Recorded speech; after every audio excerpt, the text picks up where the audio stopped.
The big story tonight is coming from London at the Central Hall in Westminster, where the Prime Minister of India, Narendra Modi, is going to address a town hall, and the audience so I'm here is already there. Share a couple of housekeeping rules with you all. We would like all of you pointing cameras and phones at me. I'd like to share with you that we would appreciate it if you would just, keep it in your pocket. We want to avoid flash photography. We don't want the phone ringing during this conversation, as I'm sure you can understand. So you've all been brought in here by ushers, and they've all been given very, very strict instructions to come and find you and take your phones away. No, I'm just kidding. Please be respectful of the environment. Please turn your phones off to silent and refrain from recording and taking pictures, especially with flash photography. So tonight, as I'm sure you all know, is a live broadcast. So this will be going out as soon as I get off stage. We'll be going out across India. So tens, if not hundreds of millions of people tonight will be watching this show. And they'll be watching you. You are an integral part of what we're doing here tonight. So I can see that you're all lovely, very well dressed. Everyone's turned out incredibly well, which is fabulous. So be relaxed, feel free, and be part of the proceedings tonight. Okay. Yes, this is the big story. The event begins at 9:30.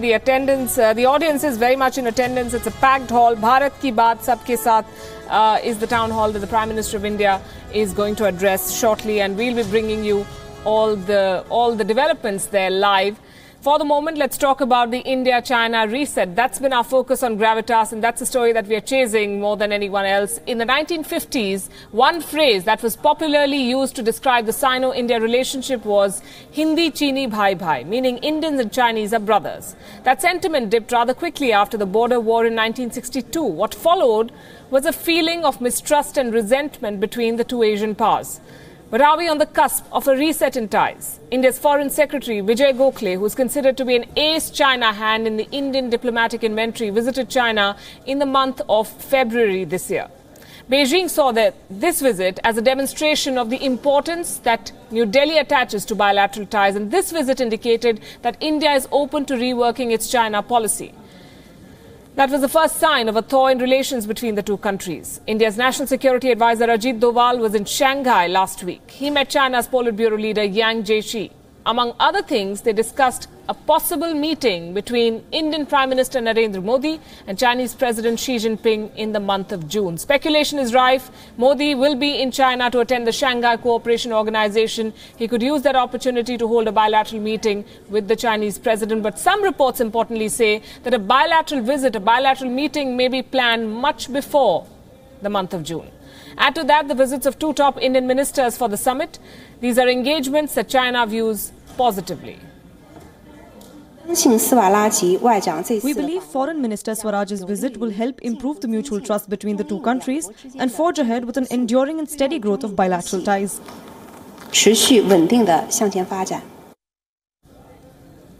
Another icebreaker was India's stand on the Dalai Lama. Last month, remember, he completed 60 years in this country. Grand celebrations were planned in Delhi, but they were shifted to Himachal Pradesh eventually. The cancellation of the Delhi event was seen as an olive branch from India to China. Many believe the government of India went to some lengths to tone down the planned celebrations in order to reboot ties with Beijing. All of these very, very important signals.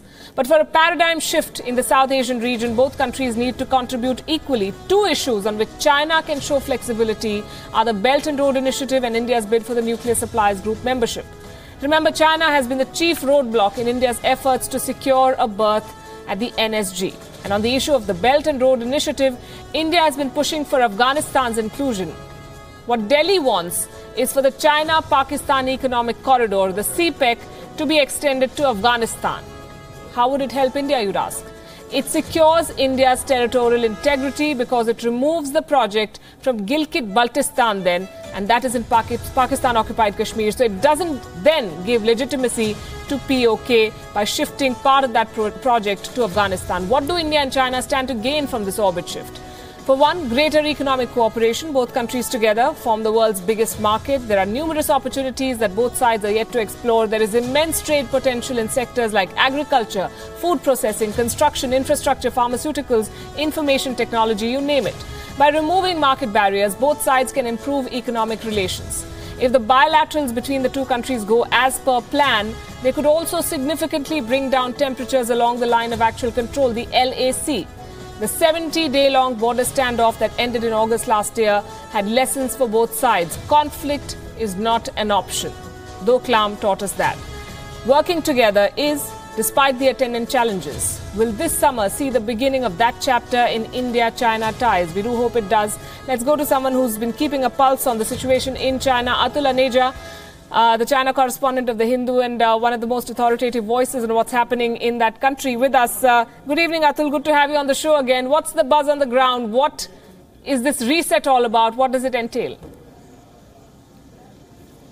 Well, the reset is definitely there. And in fact, you can trace it not to Vijay Gokhale's visit here, but as I saw it from here, it was really the Xiamen BRICS summit and the talks that were held there between Prime Minister Modi and President Xi Jinping, which really sets the ball rolling for an approachment, because Xiamen summit takes place right on the heels of the Doklam crisis being diffused. And then we have two very important visits, which are were not so highly profiled, which was a visit of Wang Yi and Yang Jiechi. Yang Jiechi was then the state councillor and the top man on the foreign policy aspect of China. These two visits took place in December. So September was Xiamen, then December took place. And thereafter, Vijay Gokhale's visit in February, which was really our side showing that we were as keen as the Chinese were signaling to us in getting this reset through. So that process has started. Now, there are various reasons why it has. One, as you yourself mentioned, is that nobody can afford a Doklam kind of crisis again. So that those lessons learned. And hopefully the Chinese have learned that, you cannot provoke and threaten areas like Siliguri corridor, etc., which are no-go areas. So that message has gone. So that's behind us. But now there are other developments which have taken place. For example, on the almost a trade war starting between potential trade war between China and the United States, and which means there are impulses within China now which are looking for alternative markets, alternative areas of investment, and new supply chains which can come from India to China and vice versa. I mean, it has to be restructured if this spat on trade between China and the United States actually gets into a trade war. So those are certain external compulsions. You can see even the Japanese reacting to that, because if you recall, the Japanese were also a potential currency manipulators under declaration by Trump. And we had a very important visit just 2 days ago of Wang Yi to the Chinese foreign minister to Tokyo, where two things were discussed. One is Japan's support for the Belt and Road Initiative, and Japan explaining the Indo-Pacific doctrine to the Chinese. So that conversation also starts of a possibility of thaw between the Japanese and the Chinese. Li Keqiang is going to visit Japan in May, and thereafter Shinzo Abe is expected in China, followed by a visit by Xi Jinping probably next year to Tokyo. So you see the Japan-China track moving because of the US angle coming into it, the India-China track moving. What we really see is that there is a coming together of re-examining of the relationships between major powers in Asia. And there are both domestic and external reasons why that is happening. So we see a paradigm shift, not just between India and China, but a regional shift taking place, and at the backdrop of greater protectionism coming out from the United States. So interesting times, a lot of fluidity, a lot of maneuverings going on, but there seems to be a trend line moving greater towards Asia and Eurasia. And the last point I want to make is that the regional cooperation agreement, the RCEP, is being negotiated. India was resisting for certain reasons because we wanted the services sector also to be included in it. But if that happens, then we also have a trade bloc coming up with ASEAN as the core and major other powers joining in. So there is clearly a paradigm shift, a broader paradigm shift, of which India-China relationship is a very important element. Indeed. What I wanted to ask you, Atul, very quickly is China prepared to walk halfway? On which points is Beijing willing to concede ground? What are your sources telling you? Well, you see, if you look at the border issue, that's something which is not happening right now. But on other areas, for example, trade and investment, the Chinese are very, very keen to invest, and that's also something which Prime Minister Modi, he conveyed it in Sherman, and it's a very important element, the trade, commerce, and investment from China. So that's something which is happening. We had a very important strategic economic dialogue, by the way, just last week, where again, India offers to sell soybeans to China, which are being likely to be denied for the United States. And there are numerous geo-economic issues which the two countries are coming together on. And of course, issues like WTO, both India and China are supportive of that. The larger globalization effort, if US is not part of it, then we will come together. This signal was clearly sent by Mr. Rajiv Kumar, the NITI Aayog Vice Chairman, when he's had his meetings here. So I think trade, commerce, investments, new energy, artificial intelligence, space, these are all new areas which are ready to be opened out. Railways. So there is a full list on the economic agenda which is about to unroll. But I think border is not happening right now. It's going to be rerouted after we have the SCO summit where Prime Minister Modi and Xi Jinping meet. Now that will set up a new narrative altogether, because what I'm hearing is that Li Keqiang is then, or Xi Jinping himself is likely to visit India post the SCO summit. Because as you know, in SCO summit, there is a limited number of time for bilaterals because it's a multilateral event. And that's probably the reason why the Prime Minister and President Xi Jinping want to meet ahead of the SCO summit to shape up exactly their positions and to know each other's current positions in much better clarity before the multilateral of SCO starts. So I think various things, but this visit, if it takes place, will be a very crucial signal sent both by China and India that reset is really sort of holding its ground. Another big reset, meanwhile, is in the works. Things are moving fast on the Korea peace talks. The last few days have seen intense speculation. Did U.S. Secretary of State nominee, then CIA chief Mike Pompeo visit North Korea or not? Donald Trump, who usually loves to strut and show off his accomplishments, has been unusually silent on this one. Although the details are still sketchy, it has now emerged that Mike Pompeo did indeed meet Kim Jong-un in North Korea. Here's what we know. Recall Easter weekend last month. Around the time China confirmed that North Korean leader Kim Jong-un had spent 3 days in Beijing. This was also the time when CIA chief Mike Pompeo was in Pyongyang, conferring with top North Korean officials. Trump's tweet informs us that Pompeo even met Little Rocket Man. This is the highest level meeting between the United States and North Korea since 2000, when then Secretary of State Margaret Albright met Kim Jong-un's father, Kim Jong-il. Hosting the Japanese Prime Minister Shinzo Abe at his Mar-a-Lago resort in Florida, Donald Trump spoke about Pompeo's visit. We've also started talking to North Korea directly. We have had direct talks at very high levels, extremely high levels, with North Korea. And I really believe there's a lot of goodwill, a lot of good things are happening. Shinzo Abe underscored his government's concerns and sought a commitment from Trump. Any North Korea-US deal must address Japan's security issues. The North must denuclearize and suspend its ballistic missile program. North Korea must not have any missile that can target Japan. 2日間にわたってじっくりお話できることを楽しみにしております。特に北朝鮮の問題について、また経済の問題についてお話をしたいと思います。北朝鮮の完全検証可能な可逆的な方法での核ミサイルの廃棄に向けて。Kim Jong-un is meeting his South Korean counterpart Moon Jae-in next week, and speculation is rife that the two Koreas might formally announce the end of the Korean conflict. Trump's summit with the North Korean leader is still the subject of debate. No dates as yet, and officials say 5 different venues are under consideration. A possible location is Switzerland, which is a neutral country, and it's also where Kim Jong-un was educated. All eyes now on the two most mercurial men in world politics. Can they clinch a historic deal and ensure lasting peace on the Korean peninsula? Bureau Report, WION. It is easily one of the most anticipated meetings of the year. In a few weeks from now, US President Donald Trump will in all likelihood be sitting face to face with North Korean leader Kim Jong-un. No sitting American president has ever met with a North Korean leader. And the two countries do not have diplomatic relations, which has led to complicated logistical issues around this meeting, starting with where will it be held?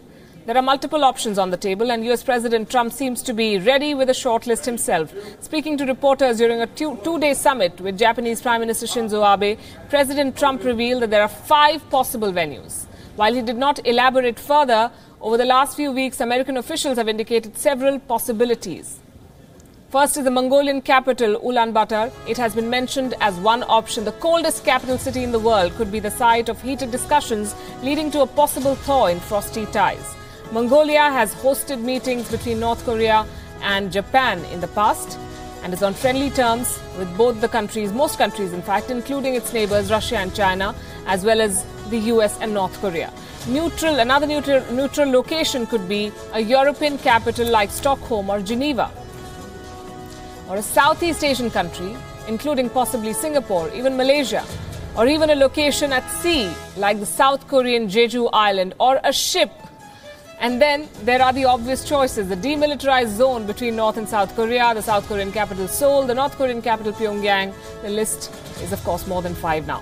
Reports say that North Korea has expressed willingness to hold talks in Pyongyang. It's unclear whether the White House will oblige. The idea of a summit meeting in Pyongyang makes some American officials cringe, envisioning how North Korean propagandists would depict it as Trump paying homage to Kim. They're quite capable of doing that. It is also unclear whether Kim Jong-un would be daring enough to visit Washington. North Korea for decades has accused Washington of plotting to invade it, and Kim's private jets are said to lack the fuel capacity for a non-stop flight to Washington, D.C. from Pyongyang. Some officials have also expressed reluctance to hold talks in South Korea or at Panmunjom, the truce village on the inter-Korean border, where North Korean leader Kim Jong-un and South Korean President Moon Jae-in will hold talks next week. American officials have said that they would prefer a neutral site that did not highlight the South's role in facilitating talks. Detailed negotiations have been held between American and North Korean officials over the time, the venue and the agenda. This still is work in progress. Reports say that US and North Korean intelligence officials have quote-unquote spoken several times and have even met in a third country to discuss the venue of the first ever summit between the US and North Korea. When you think about it, the demilitarized zone on the Korean peninsula may not seem very different from the line of control separating India and Pakistan in Kashmir. Here's a look at the two lines that divide, both born of war, both heavily militarized. The only difference is that peace could be on the Korean horizon. No such luck for the subcontinent yet. There's something oddly similar about the India-Pakistan line of control and the demilitarized zone over 5,000 kilometers away, which separates North and South Korea. Let's take a look at their origins.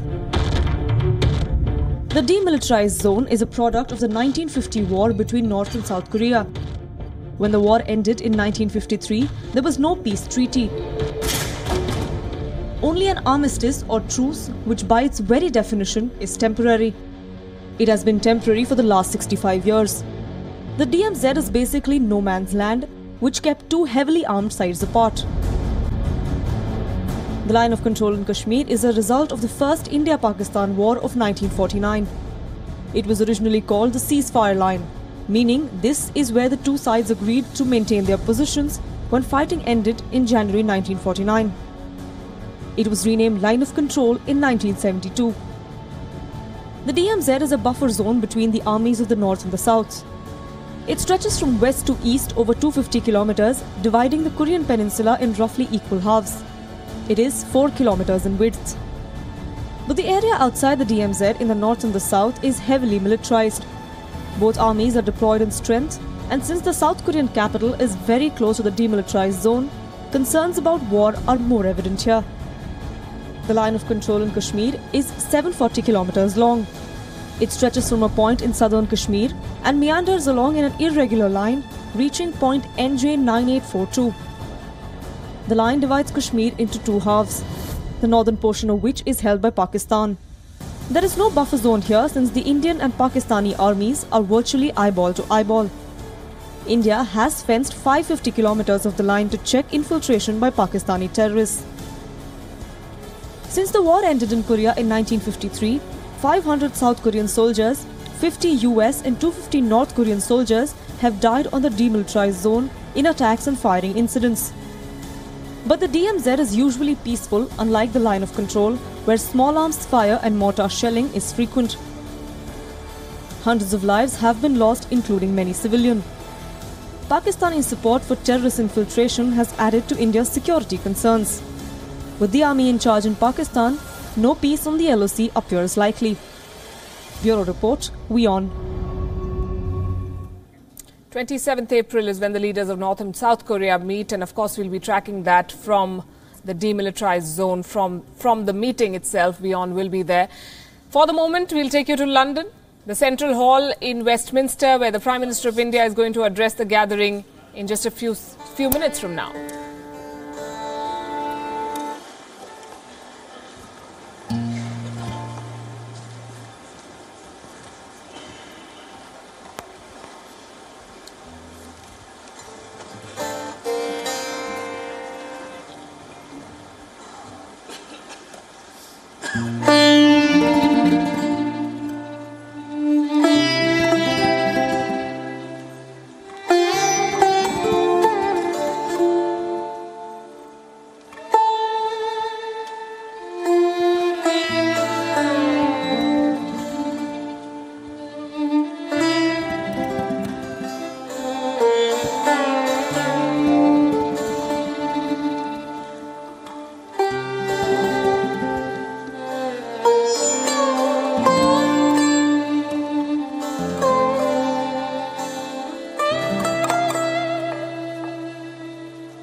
Thank you.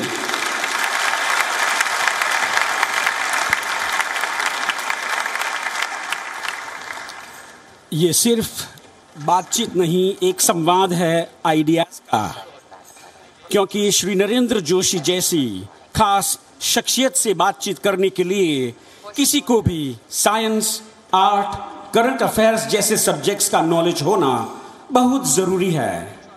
और आज हमने ये जिम्मेदारी एक ऐसे ही शब्दों और ज्ञान के धनी व्यक्तित्व को दी है। He is a celebrated author, a poet, a prolific writer, and an exceptional storyteller. He is a 2 times National Award recipient and winner of innumerable national and international film awards. Please, ladies and gentlemen, welcome the incredible Wizard of Words, Mr. Prasoon Joshi.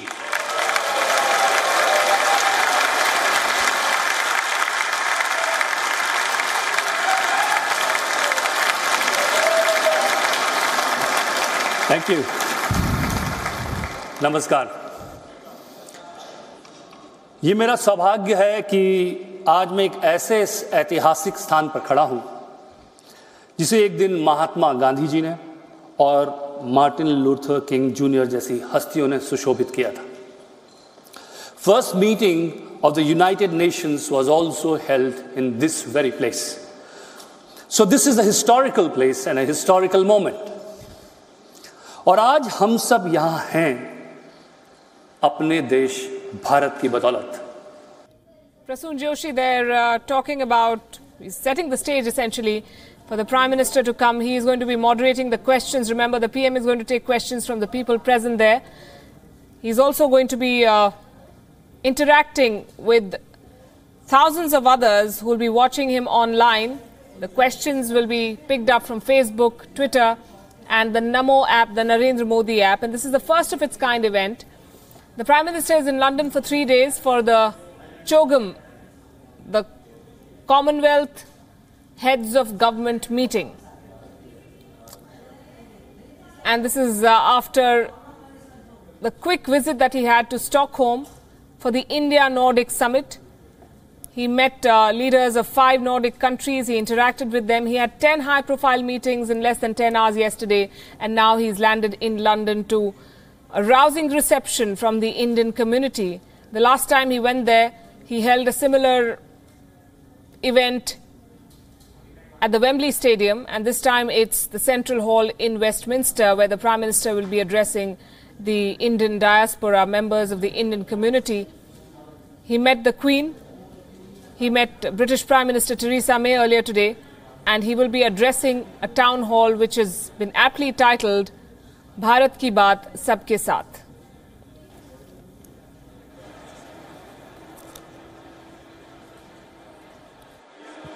One, two, 1, 2. Good evening, ladies and gentlemen. Welcome, welcome to Westminster Central Hall.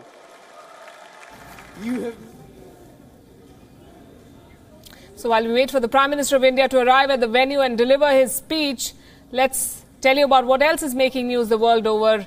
The end of an era in Cuba. Raul Castro is stepping down as Cuban president this week. He was sworn in as president after his late brother Fidel resigned in 2008. But Castro has said that he intends to remain head of the Communist Party. He is expected to be replaced by 57-year-old Miguel Diaz-Canel, who is currently serving as vice president. WION correspondent Giles Gibson got us this ground report from Havana. This is a country that's really on the brink of a historic change. The Council of State will be meeting here in Havana to rubber stamp what's really being called a transition of power. Raul Castro, the Cuban president, is stepping down after 10 years in the job. He, of course, took over from his historic and his iconic brother, Fidel Castro, and he's really overseen a period of extraordinary change here in Cuba. He's completely revamped the Cuban economy. He's brought more foreign investment into the country, as well as growing the country's private sector. Raul Castro has also spent a lot of effort really revamping Cuba's foreign policy. We saw those historic scenes back in 2016 when then US President Barack Obama came here to Havana on a visit which really would have been absolutely inconceivable in those decades when Fidel Castro was in charge of this country. Now, as I was saying, this is being seen as a moment of change, but if you talk to Cubans here, there's also an expectation that Raul Castro will stay on as head of the military, the very powerful military in this country, as well as head of the Cuban Communist Party. So for many Cubans, they say that Raul Castro is letting go, he's giving up his title of president, but he's perhaps not giving up the power that goes with the presidency. This is a historic moment for Cuba, as the country will have a non-Castro president for the first time in 60 years. So how did the political revolution start in that country? Take a look at this report. It was one of his last public appearances. Fidel Castro, then 85, reappeared in front of the cameras in 2012 to welcome Pope Benedict XVI to Cuba. The frail elderly man was a far cry from the once tough guerrilla fighter who took the world to the brink of nuclear conflict 50 years earlier. Fidel Castro is said to have spent his happiest years in the mountains of the Sierra Maestra in Cuba. That's where he cultivated his image as military chief and grew his iconic beard. Back then, he was leader to only a handful of leftist guerrillas. But just 2 years later, his forces overthrew the notoriously corrupt and decadent US-backed regime of President Batista. On the 8th of January 1959, he received a triumphant welcome in Havana. After being snubbed by then US President Dwight Eisenhower, he became one of the Soviet Union's staunchest allies. In 1961, he crushed an American-backed rebellion in the Bay of Pigs. The following year, the Cuban Missile Crisis saw Soviet ballistic missiles pointing at the United States from its shores. The crisis was defused, but Castro had become Washington's #1 enemy. Será la victoria, patria o muerte, venceremos. The Cuban leader became a symbol of the struggle against imperialism across the world and remained convinced of his duty to export his ideology abroad. Discounting the world's monarchies, Castro holds the record for the longest time in power, 49 years, during which he outlived 11 American administrations. For his people, he was simply Fidel, a charismatic president, omnipresent, if prone to rather long speeches. A president who strived to provide the best education and health systems in the region. For his opponents, he was a dictator without mercy, a man who imprisoned thousands. Castro survived the collapse of the Soviet Union and its withdrawal of financial support. In the end, he even found new allies, including Hugo Chavez, the late Venezuelan president, to whom Cuba owes its economic survival. Fidel Castro had practically disappeared from the lives of ordinary Cubans since July 2006. Sick and weakened by his declining health, he had resigned as head of Cuba's Communist Party, ceding power to his brother Raúl. A hard pill to swallow. As for Fidel, true revolutionaries never retire.